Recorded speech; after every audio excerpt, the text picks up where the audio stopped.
इधर राजस्थान में गहलोत और पायलट की खींचतान ने एक बार फिर बीजेपी को हमले का मौका दे दिया है। राजस्थान के सीएम अशोक गहलोत ने मुख्यमंत्री से जुड़े विवाद पर एक ऐसा बयान दिया जिसे सीधा सीधा हाईकमान को चुनौती माना जा रहा है, क्योंकि उन्होंने खुद को सभी जातियों का नेता बताया और साफ कहा कि किसी एक जाति के समर्थन से सीएम का पद नहीं मिलता। अगर छत्तीस जी को मुझे प्यार नहीं करती,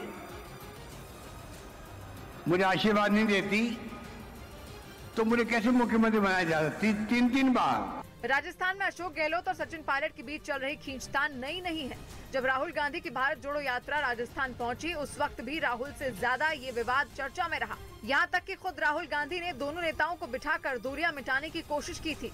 इसी विवाद के कारण बीजेपी ने भारत जोड़ो यात्रा को कांग्रेस जोड़ो यात्रा तक कह दिया था, लेकिन अशोक गहलोत ने एक बार फिर बीजेपी को बैठे बिठाए मुद्दा थमा दिया। राजस्थान में 2023 में ही विधानसभा चुनाव है। इतना तय है कि अगर गहलोत और पायलट की खींचतान नहीं थमी तो बीजेपी से बड़ी चुनौती अपने ही घर के झगड़ों से निपटना होगी।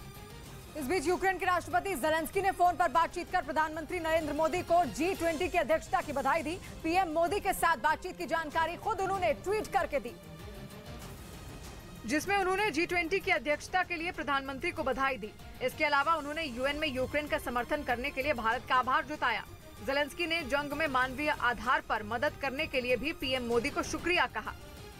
इधर सुशांत केस में तब एक नया मोड़ आ गया जब ये दावा किया गया कि उन्होंने खुदकुशी नहीं की थी बल्कि उनकी हत्या हुई थी। ये दावा कूपर अस्पताल में उनके पोस्टमार्टम के वक्त मौजूद वहां के कर्मचारी रूप कुमार शाह ने किया, जिसके मुताबिक जून 2020 में वो उस वक्त कपूर अस्पताल के मोर्चरी में मौजूद थे जब सुशांत का शव वहां लाया गया था। रूप कुमार के मुताबिक उन्होंने सुशांत के शरीर पर चोट के कई ऐसे निशान देखे थे जो खुदकुशी के नहीं हो सकते। वो मार लगेला अलग ढंग के था, हमने जब देखा तो वो फ्रैक्चर के माफिक था। सुशांत की मौत के करीब 2.5 साल बाद सामने आया ये दावा चौंकाने वाला है, क्योंकि सुशांत की पोस्टमार्टम रिपोर्ट में फंदे से लटकने के दौरान दम घुटने को उनकी मौत की वजह बताया गया था। पिछले हफ्ते ही सुशांत सिंह राजपूत की पूर्व मैनेजर दिशा सालियान की मौत की एसआईटी जांच के आदेश दिए गए थे। उधर श्रद्धा हत्याकांड के आरोपी आफ्ताब का वॉइस सैंपल लिया गया और दिल्ली पुलिस को श्रद्धा और आफ्ताब की एक ऑडियो क्लिप मिली। बताया गया कि ऑडियो क्लिप में दोनों के बीच तीखी बहस हो रही थी, जिसके बाद पुलिस ने आफ्ताब का वॉइस टेस्ट कराने का फैसला किया और उसके वॉइस सैंपल के साथ फेस रिकॉग्नाइजेशन टेस्ट भी कराया गया, जिसकी वीडियो रिकॉर्डिंग भी की गई। जो आवाज है आफ्ताब की वो मिलान कराने के लिए उसे सीबीआई की CFSL लैब लाया गया है। अगर आफ्ताब का वॉइस सैंपल और ऑडियो क्लिप की आवाज का मिलान हो गया तो पुलिस मान रही है कि उसके हाथ एक अहम सबूत लग जाएगा और कत्ल का मकसद भी साबित करने में मदद मिलेगी। इस बीच यूरेशियन टाइम्स वेबसाइट की एक रिपोर्ट के मुताबिक रूस जंग में अब अपनी सबसे खतरनाक मिसाइल को उतारने की तैयारी में है। रूस का दावा है कि उसने इसकी मदद से अमेरिका के सबसे शक्तिशाली B-52 बॉम्बर का तक शिकार किया है और माना जा रहा है कि ये बात सुनकर अमेरिका के भी होश उड़ गए।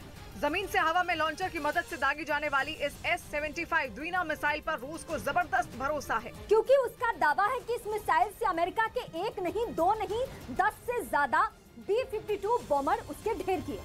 इसके अलावा रूस ने इसकी मदद से चीन और ताइवान के विमानों को तबाह करने का दावा भी किया। बताया गया कि यह मिसाइल 40 किलोमीटर दूर मौजूद दुश्मन तक सटीक वार कर सकती है और यही खूबी इसे रूस के मिसाइल जखीरे की सबसे खूंखार मिसाइलों में एक बनाती है।